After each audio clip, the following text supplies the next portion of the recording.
성공은요, 누구를 가졌느냐입니다. 누구와 함께 하느냐가 성공입니다. 그래서 요셉의 형편을 보십시오, 여러분. 우리가 요셉을 알고 있지 않습니까? 요셉은요, 남다른 사랑을 받았더라고요. 창세기 37장에 보니까 아버지가 그를 사랑해서 그에게 채색 옷을 입히고 얼마나 그를 사랑했는지 모릅니다. 그런데 요셉은 어릴 때부터 하나님과의 관계가 좋았던 게 틀림이 없습니다.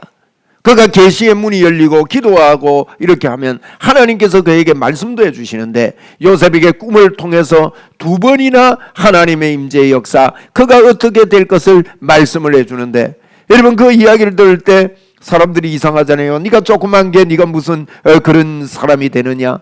볕단을 이렇게 했는데 자기 볕단이 이렇게 서 있는데 다른 볕단들이 전부 다 절을 하는, 또 해와 달과 별들이 자기에게 다 절을 하는 그와 같은 이야기들을 하니까 이게 무슨 소리냐 이게. 예? 하찮은 너가 뭐 그러냐. 그때부터 마음의 시기와 질투가 싹트기 시작하고 엉뚱한 것들이 싹트기 시작하면서 조짐들이 보였지만 요셉은 이것을 전혀 알지를 못했습니다. 그러는 가운데 요셉이 형들은 양을 치고 있는데 양치러 가는데 그가 심부름을 가게 됩니다. 아버지가 야 형들에게 가서 먹을 것도 좀 갖다 주고 이런 것들을 좀 심부름을 시켰는데, 여러분 어디서 양을 치는지 어떻게 압니까? 그래서 요셉이 찾아서 막 헤매고서 가는데 어느 동네에 가서 묻습니다. 우리 형들 이러한 사람들이 양 치는 거 못 봤냐 하니까 저쪽으로 가더라는 거예요. 그래서 그쪽으로 가보니까 있는 겁니다. 멀리서 형들이 봅니다. 형들이 보면서 어떡합니까? 요셉이 온다. 저 꿈쟁이가 온다. 여러분 시기와 질투가 얼마나 극에 달했던지 그 형들의 마음이 야 기회다. 저놈 저거 잡아 죽여버리자. 네? 그렇게 모의를 하기 시작하는데 그 속에서도 하나님께서 역사하시죠. 죽여서 뭐 하겠느냐. 이런 형들이 나옵니다. 죽여서 뭐 하겠느냐. 구덩이에 던져놓자. 그 구덩이에 던져놓는데 마침 그 구덩이는 물이 없는 구덩이였습니다. 그 가서 구덩이에 있는데 이 이스마엘 사람 상인이 지나가는 겁니다. 노예를 사는 사람입니다. 자, 여기서 한 형이 생각을 하지요.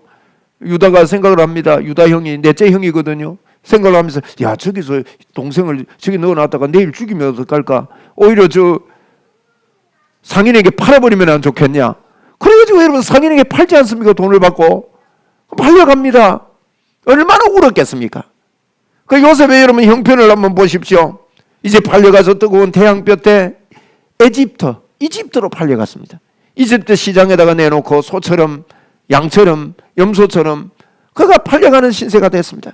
형들은 요셉이 이렇게 된 걸 알고 요셉의 옷을 찢어가지고 양을 잡아서 피를 묻혀서 아버지에게 보여줍니다. 아버지 그 요셉 옷 아닙니까? 요셉 우리한테 안 왔습니다. 심부름 보냈다 하니까 우리한테 안 왔습니다. 오다가 보니까 길에 이 옷이 이렇게 찢어져 있는데 요셉 옷 같아서 이걸 주워 왔습니다. 아이고 짐승에게 잡혀 죽었구나. 아버지가 통곡을 하고 울지만은 이미 때는 늦었지요. 그래서 요셉이 이러면 이렇게 팔려가 있습니다. 흥정을 합니다. 얼마 줄랍니까? 뭐 요셉은 애굽 말을 알아듣지 못하죠. 언어를 알아듣지 못하고 이랬을 겁니다. 그런 가운데서 그가 여러분 팔려가게 되는 이런 형편에 있습니다. 그런데 오늘 성경을 여러분 보십시오. 성경 2절에 보면 이렇게 말했습니다. 여호와께서 요셉과 함께 하심으로 형통한 자가 되어 그의 주인 애굽 사람의 집에 있었다. 애굽 사람의 집에 팔려갔는데 사람들은 볼 때 형편없습니다. 지금 앞길이 깜깜하고 어둡고 어떻게 될지 전혀 알 수가 없습니다. 여러분, 저와 여러분의 기준은 어디에 있습니까? 성공에 관한 하나님의 기준은 세상과 완전히 다르다는 것을 우리는 알지 못하고 이 땅을 살 때가 많이 있습니다. 세상은 우리가 무엇을 이루었고 무엇을 쌓았고 어떤 결과가 일어났는지를 여러분 보고 성공의 크기가 거기에 결정된다고 생각을 합니다. 그런데 성공은 거기에 있지 않습니다. 여러분. 오늘 우리가 분명히 할 것은 우리가 성공자입니다. 네. 우리의 절을 한번 따라 하십시오. 내가 성공자다. 왜요? 누구와 함께 있느냐예요. 우리가 이걸 잊고 살 때가 많이 있습니다. 누구와 내가 함께 있느냐? 그분이 우리에게 약속했습니다. 하나님이신 그분이 천지 창조를 하시고 타락한 저희들을 위해서 천하고 낮은 이 땅에 오셔서 십자가를 지셨습니다. 그리고 우리에게 하신 말씀이 뭡니까? 저가 죄가 없는데 죄가 되시면 너희로 내가 하나님의 의로 만들어서, 하나님의 의로 왜 만들었어요? 우리가 예수 그리스도를 믿을 때 하나님의 의가 된 우리에게, 하나님은 죄 있는 곳에 함께 하실 수가 없기 때문에 하나님의 의로 만들어서 우리 안에 들어와서 뭐라고 합니까? 내가 너를 세상 끝날까지 너와 함께 하리라. 영원히 너를 떠나지 아니하리라. 제가 젊을 때 사형리를 가지고 전도 훈련을 받고 전도를 하고 이렇게 할 때입니다. 그건 막 수백 번 읽었습니다, 여러분. 그거 암송해 가지고 전도 문구를 암송해 가지고 이렇게 합격을 해야 그 코스를 졸업하는 그런 과정인데, 그게 제가 NLTC라는 CCC에서 하는 그런 과정에 들어가서 훈련을 받는데 밤 3시가 돼서 통과가 안 됩니다. 저만 통과가 안 되는 게 아닙니다. 다 안 되는 거예요. 왜냐하면 그걸 제법 긴 거를 외우는데 예수님께서 해야 되는 게, 예수님이 이러면 또 낙방이에요. 우리를 해야 되는데 우리가 이러면 또 그런 게 헷갈리는 거예요. 여러분 성경 외워보면 그렇죠. 그러면 또다시 밤 3시까지. 그러니까 왜 그렇게 하느냐 하면 이걸 반복해서 해서 그 의도가 그겁니다. 반복하다가 성령님의 터치가 있기를 원하는 거예요. 우리도 말씀을 반복하면 성령님의 터치가 있습니다. 그런데 그때까지는 그렇게 큰 터치가 없었던 것 같아요. 그래도 그걸 외우고 그렇게 전도하고 있는데 어느 날요, 제 책상 위에 그 사형리가 앞에 이렇게 딱 펴져 있었습니다. 제1원리가 펴져 있었습니다. 제1원리가 뭔가 하면 하나님은 당신을 사랑하시며 당신을 위한 놀라운 계획을 가지고 계십니다. 이게 전도의 첫머리입니다. 그러니 그걸 외울 때 빠꾸대고 또 하고 해서 1원리를 얼마나 읽었겠습니까? 여러분, 하나님은 우리를 사랑하시고요, 우리를 향한 놀라운 계획을 가지고 계십니다. 이게요, 수도 없이 읽었는데 이게 영으로 와닿는 거하고 다른 거예요. 그날 저는 그 자리에서 무릎이 팍, 아무도 없는 제 방에서 무릎이 꿇려졌습니다. 하나님, 이게 사실이면 저는 염려할 거 없습니다. 할렐루야. 맞잖아요. 하나님이 나를 사랑하시고 나를 향한 놀라운 계획을 가지고 계신다면 됐습니까? 안 됐습니까? 그게 우리입니다. 오늘 이 시간에 성령님의 터치가 있기를 바랍니다. 그게 우리입니다, 여러분. 요셉의 형편을 보십시오. 아무것도 없습니다. 집도 잃어버렸습니다. 부모도 잃어버렸습니다. 학벌 가진 졸업장, 졸업 증명서 내려올 수 있는 여건도 안 됩니다. 어디도 취직도 할 수 없습니다. 그는 그저 노예로 보디발의 집에 소속되어서 있을 뿐입니다.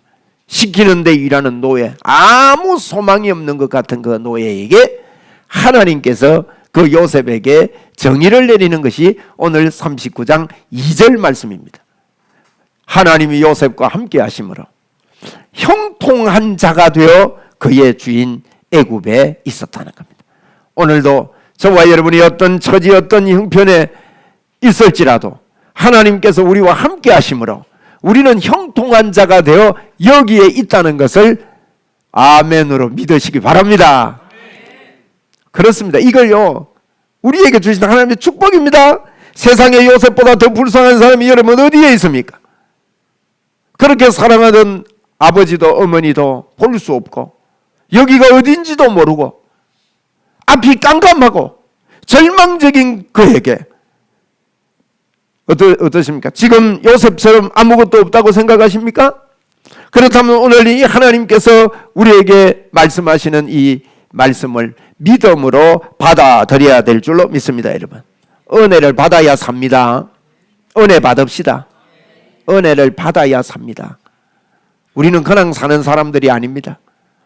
은혜를 받아야 삽니다. 은혜는 뭐냐? 은혜는요, 은혜를 받는다는 것은 우리가 은혜를 어떻게 받느냐? 은혜는 하나님이 주신 것을 내가 인정하는 것이 은혜입니다. 하나님이 베풀어 주신 영적인 사건을 내가 받아들이는 것이 은혜입니다. 지금도 눈에 아무것도 보이지 않고 손에 잡히는 것이 없고 마음에 뭐가 와닿지 않는다 할지라도 하나님의 약속에 반응하고 거기에 설득되는 것이 은혜입니다. 우리가 어떤 은혜를 받았습니까? 주님이 그럽니다. 이전 것은 다 지나갔으니 보라 새롭게 되었다. 새 것이 되었다고 우리에게 새로운 피조물이라고 말씀을 합니다. 고린도후서 5장 16절 17절 말씀 같이 우리 한번 읽겠습니다. 고린도후서 5장 16절 17절 시작. 그러므로 우리가 이제부터는 어떤 사람도 육신을 따라 알지 아니하노라. 비록 우리가 그리스도도 육신을 따라 알았으나 이제부터는 그와 같이 알지 아니하노라. 그런즉 누구든지 그리스도 안에 있으면 새로운 피조물이라. 이전 것은 지나갔으니 보라 새 것이 되었도다. 이전 것은 지나갔으니 보라 새 것이 되었도다. 많은 사람들이요 육신대로만 생각합니다. 바울 사도의 고백이 그러합니다. 나는 사람을 볼 때 육신으로 다 봤다. 예수님도 육신적으로 생각했다. 그러나 이제는 그렇게 보지 않는다. 왜 그러냐? 누구든지 예수님 안에 있으면 새로운 피조물이다. 여러분 이런 은혜가 우리에게 임했습니다. 놀라운 일 아닙니까? 그래서 우리의 영은요 제가 찌삼나일로 살리시라는데 이 놀라움이 우리에게 임했습니다. 하나님의 의가 임했고 하나님의 삼마 찌삼마 하나님이 나와 함께 하심입니다. 성령으로 나와 함께 하십니다. 하나님의 로이 하나님의 라파는요 치료의 하나님입니다. 치료의 하나님이 우리에게 임했습니다. 할렐루야. 복음은 치료와 함께 나타납니다. 오늘 이 시간에도 하나님의 치료의 역사가 있기를 바랍니다. 예수님의 이름으로 치유의 역사가 있기를 바랍니다. 할렐루야. 제가 훈련받으면서 최 목사님이 이런 이야기 합니다. 우리 한국 사람은요 여기가 손가락이 여기가 아파서 기도해 주면 안 아프고 치료됐대요. 치료되면요 여기가 또 아프대요. 여기가 아프다 한대요. 이거는 어떠냐고. 그건 안 아프대요. 그런데 기독교 역사가 길게 되고 기독교 역사로 이렇게 그래도 세워진 미국은 좀 다르답니다. 여기가 치료되면요 요 치료된 이거 갖고 얼마나 감사하고 하나님을 높이고 막 찬양한다고 야단이래요. 하나님 살아계신다 그러고 하나님 감사하다 그러고. 근데 우리 한국 사람들은요 욕심이 많다네요. 여기 치료됐다 그러면 여 아프다 가고 여 아프다 아픈 데만 찾아낸다는 거예요. 그래서 제가 가면 생각하는 거예요. 우리가 받은 은혜를 감사할 줄 모르니까. 에? 여러분 이런 요셉과 같은 어려움이 올 때도 하나님께서 주신 은혜를 생각하지 못하면요 여러분 은혜를 모르면 방황하게 되는 거예요. 하나님의 은혜를 모르면 어떻게 되느냐. 어려움이 올 때요 불평 불만 원망 막 남 욕하고 막 시기하고 질투하고 이런 게 막 마음이 커져가지고 여러분 절대 그것은 하나님이 기뻐하시는 일이 아니잖아요. 하나님이 기뻐하시는 일은 뭡니까? 항상 기뻐하래요. 항상 기쁨이 잘 안 될 때가 많지 않습니까? 그래도 어쩝니까? 우리가 이 은혜를 기억해야 기쁨이 회복됩니다. 항상 기뻐할 어떻게 항상 기뻐할 수 있나요? 그 은혜가 회복되지 않으면요 은혜는 우리에게 임한 은혜는요 이루 말할 수가 없습니다. 할렐루야 할렐루야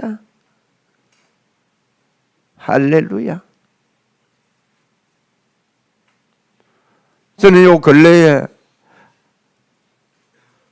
너무너무 놀라운 일을 경험을 했습니다.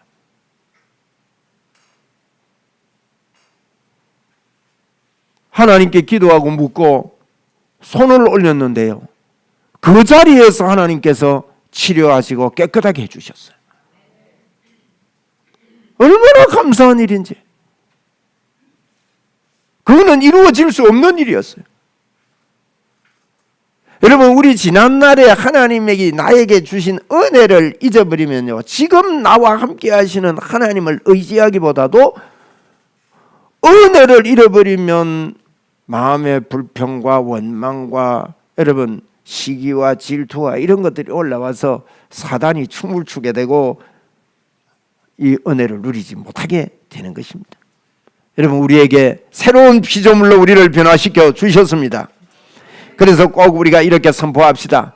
여호와께서 성한, 제가 이 주보에 관로 해놨는데, 여호와께서 성한과 함께 하심으로 성한은 형통한 자가 되어 요셉과 함께 하셨다 그랬는데, 요셉 자리에 자기 이름을 넣어서 우리 크게 한번 선포하면 좋겠습니다. 같이 합시다. 시작. 여호와께서 성한과 함께 하심으로 성한은 형통한 자가 되어. 여러분 큰 소리로 선포하십시오. 수백 번 선포합시다. 거울에도 붙여놓고 선포할 일이고, 아침에 일어나자마자 하나님 앞에 하루 종일 선포한 일입니다. 하나님께서 나와 함께 하심으로 나는 형통한 자가 되었다. 아멘. 맞습니까? 틀립니까? 맞습니다. 이게 맞습니다. 마음을 낙담시켜가지고 되는 일은 아무것도 없습니다. 마음을 불러일으킬 때 하나님이 역사하시는 거예요. 그러면 우리가 어떻게 여러분 불러일으킬 수가 있습니까? 그분이 십자가에서 이루어 놓으신 일, 그분이 이 땅에 와서 십자가를 지신 일, 여러분 십자가를 바라본다, 십자가를 진다는 말의 의미를 보통 사람들이 추상적으로 생각을 합니다. 십자가를 바라보는 것이 무엇입니까? 십자가를 바라보는 것은 십자가의 결과, 내게 하나님의 의가 임했고, 왜 하나님의 의가 임했느냐? 놀라우신 그 하나님이 나와 함께 하시는 근거가 되었다는 것입니다. 그래서 우리는 십자가를 바라봐야 될 것입니다. 십자가를 바라보는 것은 하나님이 나와 함께 하심으로 나는 형통한 자가 되었다. 그것을 우리는 자꾸 주장하고 말하고 외칩시다. 수백 번을 그렇게 하십시다. 여러분 보십시오. 앞으로 이 자리에 들어오는 자들이 무수히 많이 소경이 눈을 뜨게 될 것입니다. 귀머리가 귀게 열리게 될 것입니다. 여러분 제가 올린 카톡을 보셨는지 모르겠는데 저는 그 광경을 오늘날에도 일어나는 하나님의 우리와 함께 왜 그런 일이 있느냐? 복음 전도 치유를 위해서, 복음 전도를 위해서 하나님은 치유를 베풀어 주시고, 예수님의 사역이 그렇습니다. 여러분 예수님 어떻게 사역했습니까? 이 땅에 와서. 저는 사복음서를 300번 읽으라는 주님의 음성을 듣고 1987년도에 사복음서를 300번 읽고 나서 저에게 한 단어가 똑 떨어졌습니다. 그것은 소문이라는 단어였습니다. 제 안에는요, 소문이 주의 일을 한다, 이 단어가 하나 있습니다. 여러분 장사를 해도 소문나면 되잖아요. 내가 무슨 일을 해도 책을 써도 그 책이 소문이 나면 베스트셀러가 되지 않습니까? 주의 일이, 예수님은 이 땅에 오셔서 여러분 어떻게 소문냈습니까? 많은 환자들 치료하고 병자들 치료하고 귀신을 내쫓고 이런 이야기들이 성경에 수두룩합니다. 그런데 제가 그때 그걸 보면서 하나님 앞에, 하나님 예수님은 이 땅에 와가지고 그래놓고 저는 예수님보다 못한데 땅끝까지 복음 전하러 하면서 예수님은 그렇게 치유하고 막 이래가지고 소문 퍼뜨려서 사람들에게 복음을 전해놓고 우리 보고는 그거 싹 빼고 복음 전하라 하면 하나님은 너무 약은 하나님입니다. 그렇지 않습니까 여러분? 예수님은 여러분 우리가 예수님보다 나은 게 뭐가 있습니까? 그런데 예수님의 사역을 우리 보고 해나가면서 예수님은 그런 방법으로 복음을 전거하고 그런 방법으로 예수 그리스도를 이 땅에 나타내고 하나님이 살아계심을 나타내셨는데 우리 보고는 그건 너 하지 말고 그냥 성경만 믿고 쏙 빼고 그렇게 하라. 이것은 여러분 잘못된 것입니다. 하나님은 그런 분이 아닙니다. 하나님은 어제나 오늘이나 영원토록 동일한 분입니다. 요한복음 12장 14절에 분명히 말씀합니다. 내가 나의 일을 할 것이고 나보다 더 큰 일을 하리라. 그렇게 약속을 하신 것입니다. 그러므로 저희들은요, 하나님께서 우리에게 주신 이것을 은혜를 잊지 말고 자꾸 선포해야 됩니다. 그 은혜 중에 은혜가 하나님이 나와 함께 하신다는 거예요. 아멘. 우리 그렇게 자꾸 선포합시다. 여러분 느낌만으로 하나님의 임재를 경험하려고 단정하지 마십시오. 요셉을 보십시오. 환경과 느낌이 하나님이 그와 함께 한다는 표시가 전혀 없지 않습니까? 형제에게 버림받았습니다. 노예로 팔려갔습니다. 또 팔려가가지고 보십시오. 39장에 하나님이 함께 하셨다고 그렇게 이야기했는데 그 뒤에 계속 39장을 읽어보면 희한한 일이 벌어집니다. 보디발의 아내가요, 요셉을 보니까 요셉이 그래도 팔려왔는데 인물이 좋고 건장하고 아주 밝고 일도 잘하고 이런 모습을 보고 그 아줌마가 그만 요셉에게 마음을 살 주게 됐습니다. 요셉 내하고 이야기 좀 하자. 이래서 다가 아무도 없는데 요셉을 붙들고 내하고 같이 한 번만 자자. 이러니까 요셉이 옷을 벗어 제끼고 여러분 도망을 갑니다. 그 결과 어떤 결과가 일어납니까? 하나님과 함께 하는데 왜 이런 일이 일어나는 것입니까? 사람들은 이 감추어진 하나님의 놀라운 섭리를 알지 못하고 그걸 읽지 못할 때가 참 많이 있습니다. 그런데 요셉이 그것 때문에 여러분 감옥까지 가지 않습니까? 하나님이 함께 하시는데 도대체 왜 그런 일이 일어났냐는 거예요. 여러분 그렇기 때문에 하나님의 임재는요 느낌이나 어떤 환경이나 어떤 여건에 의해서 일어나는 것이 아닙니다. 우리는 거기에 쏟기 쉽습니다. 하나님이 우리와 함께 계시다는 것은 우리에게 반드시 하나님의 살아계심을 우리의 생을 통해서 나타내시고 보여주시고 이끌어 가시는 하나님이심을 믿습니다. 사람들이 너무 급해요. 여러분 기다림의 법칙이 있습니다. 믿음에는요 기다림의 법칙 한번 해봅시다. 기다림의 법칙. 치유에도 기다림의 법칙이 있어요. 그리고 또 집중의 법칙이 있어요. 집중의 원리. 집중할 때 기다릴 줄 몰라요. 요셉이 만약에 하나님이 나와 함께 하는데 내가 왜 이러냐 하고 막 원망 불평하고 막 때리치우라 그러고 막 울기만 하고 막 우울증에 걸려 있고 이랬으면 어떻게 그가 감옥에서 술 맡은 관원장, 떡 맡은 관원장을 케어할 수 있으며 어떻게 그가 바로왕 앞에 서서 담대하게 하나님의 계시를 받아서 그 계시를 풀어낼 수 있는 능력이 생겼겠냐 이 말이에요. 사랑하는 여러분, 저와 여러분은 하나님이 함께 하시는 새로운 피조물입니다. 할렐루야. 낙심하지 마십시오. 염려가 있지만 염려를 주께 맡기십시다. 너희 염려를 주께 맡겨라. 주님이 그렇게 우리에게 요청하시고 요구하시는 하나님의 말씀인 것입니다. 그리고 우리는 하나님의 임재를 항상 연습해야 합니다. 왜? 성경에 보면 경건의 연습은 이생과 내세에 약속이 있는 하나님의 축복이라고 그랬습니다. 경건의 연습을 해야 됩니다.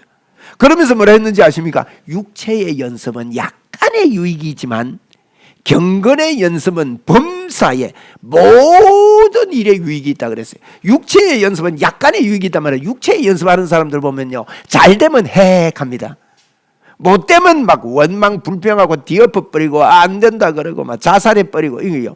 그 육체의 연습한 사람입니다. 여러분 육체의 연습을 하면 잘 될 때 좋아하는 사람은요 항상 그건 뭐 좋을 수밖에 없죠. 그런데 진짜 좋은 것은요 영적인 연습을 하면 잘 안 될 때도 좋아합니다. 항상 기뻐하라. 할렐루야. 이거요 평소에 연습되어야 됩니다. 그러면 우리가 어떻게 연습할 거냐? 우리는요 하루도 빠짐없이 아침에 일어날 때나 눈을 뗄 때나 언제나 큰 소리로 하나님 앞에 외쳐야 합니다. 하나님, 저는 하나님이 저와 함께 하시니 고맙습니다. 힘이 잘 안 날 일이 일어날 때도 있습니다. 그때도 그게 더 커지도록 말해야 됩니다. 그 더 커지도록 외쳐야 됩니다. 지금 합시다. 우리 하나님께서 나와 함께 하심으로 나는 형통하다. 여러분 느낌으로 아닙니다. 머리로만 하면 안 돼요. 부족해요. 머리로만 하는 게 아닙니다.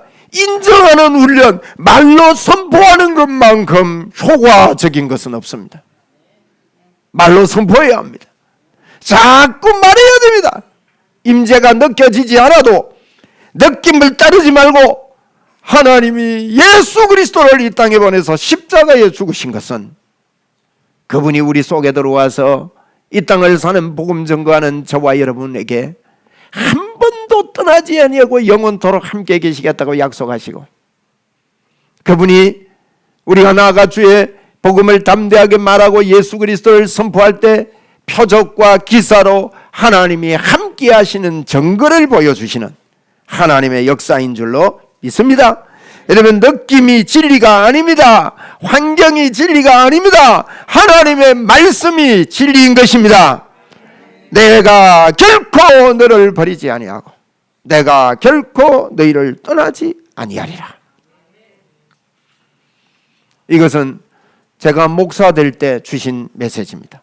히브리서 13장 5절 하반절 말씀인데, 저희 아버님이 목사였습니다. 목사님이시잖아요. 참 목회극이 만만치 않더라고요. 사람들과의 관계에서 아픔이 있고, 시골교회, 제가 지금 가만히 생각하면 우리 아버지가요, 실력이 없어서 시골교회 가신 분이 아니에요. 우리 아버님 성경 암송하시는 거 보셨죠, 여러분? 성경 암송이요, 지금도 10개국 나라 이상으로 성경을 암송을 합니다. 저희 아버님은 이게 사전을 보시는데 영독 사전을 봐요. 영독 사전. 영어 한글이 아니고 영어 독일어 사전, 영일 사전을 보시고, 그러면서 자꾸 어학력을 넓혀가고 그런 걸 재미로 여기고, 제가 가만히 보면요, 참 귀해요. 그리고 하나님을 너무 사랑하고 오직 예수만 있는데, 제가 중학교 2학년 때입니다. 교회에서 쫓겨났습니다. 갈 곳이 없는데 말입니다. 사택이 없는데 말입니다. 그 시골에서, 그것도 아주 시골 교회예요. 뭐 큰 교회 같으면 뭐 쫓겨난다 이게 되지만, 제가 그런 것들을 경험을 하면서 갈 곳 없으니까 시골에, 어떤 시골의 초가집에, 제가 어리니까 이제 중학교 2학년 1학기니까 시골의 초가집에 들어가 있는 거예요. 우리 어머니가요, 먹을 게 없어서 장사를 해가지고 애들을 중학교 보내고 학교도 보내고 했는데, 제가 그때 감 장사를 하시더라고. 그 옛날에 감 장사, 그 촌에서 감 장사하면 잘 팔릴까요? 잘 팔릴까요? 그러니까 감 그거 놔두면 어찌 됩니까? 홍시만 실컷 먹었습니다. 그러니 적자가 났다는 뜻 아니겠습니까? 그때 제가요, 우리 집이 경제 형편이 이런데 내가 장사를 해야 되겠다. 그리고는 우리 아버지 엄마 몰래 장사를 했습니다. 중학교 2학년 1학년 때. 얼마나 돈을 많이 벌었는지 모릅니다. 어릴 때야 많이 벌었다 해도 뭐 그게겠지만, 그리고 우리 담임 선생님이 알게 되면서 애가 학교 다녀야 되고 학교 공부에 집중해야 될 애가 이러면 되겠냐고 우리 아버지를 불러서 상담을 하는 거예요. 그래서 내가 들켜가지고요, 막 그때부터 못 했습니다. 그런 과정을 겪으면서 제가 목회길을 들어서면서 제 마음에 하나님 앞에, 하나님, 나 목회 못 하겠습니다. 나 사람 담당 잘 못 하겠습니다. 사람 그거 다, 이 사람은 이 마음이고 저 사람은 저 마음이고 이런 마음인데 내가 다 못 하겠습니다 할 때, 주님이 저에게, 그래서 제가 목사가 된 거예요. 목사가 되기로 마음먹었을 때 히브리서 13장 5절 하반절에 내가 결코 너를 버리지 아니하고 내가 결코 너를 떠나지 아니하리라, 그러면서 주님이 저에게 이렇게 물었습니다. 성환아, 너 내가 거짓말한다고 생각하느냐? 제가요, 믿음이 있었거든요. 아닙니다 하나님. 주님의 음성이 들렸습니다. 그때. 너 거짓말한다고 생각하느냐? 아닙니다 하나님. 그러면 내가 너를 절대 안 버리고 절대 안 떠나면 되지 않겠느냐? 할렐루야. 우리 이거 외치고 삽시다. 우리 한번 선포합시다. 주님이 나를 절대 안 버리고 절대 안 떠나신다. 이것이 요셉이 하나님과 함께함으로 그가 애굽에서 형통한 자가 되어, 우리는 하나님이 형통한 자가 되었다. 그러니까 요셉이 그날부터, 우리 생각입니다, 쫙 펼쳐질 줄 알지만은 그 바로 뒤에 여러분들 읽어보십시오. 39장을. 그만 요셉은 감옥에 가게 됩니다. 감옥에서 썩는 겁니다. 뭐 무슨 대우를 받았겠습니까? 직위라도 높으면 감옥 가면 조금 인정해 주지만은, 에? 감옥에서 무슨, 아니 윤석열 대통령 보니까 감옥에 계시다가 재판받을 때 보니까 양복 입고 가더만요. 거기 확실히 대통령이 감옥에 있으니까 조금 대우는 좀 다르긴 다르구나 하는 생각이 들어요. 근데 우리 같은 사람이 감옥에 가가지고 재판 받으러 갈 때 양복 주이소, 넥타이 주세요 해가 메고 갈 수 있겠습니까? 요셉이 형편이 여러분 어떻겠습니까? 하인이었고 종이었고 아무것도 가진 것이 없고 부모도 없고 형제도 없고 변호사도 없고 아무도 없는 그가 감옥에 들어가서 앉아있게 됩니다. 그것을 누가 형통이라고 말하겠습니까? 그러나 성경은 우리에게 분명히 말합니다. 여호와께서 요셉과 함께 하심으로 그가 형통한 자가 되어 오늘 붙잡게 되기를 주의 이름으로 축원합니다.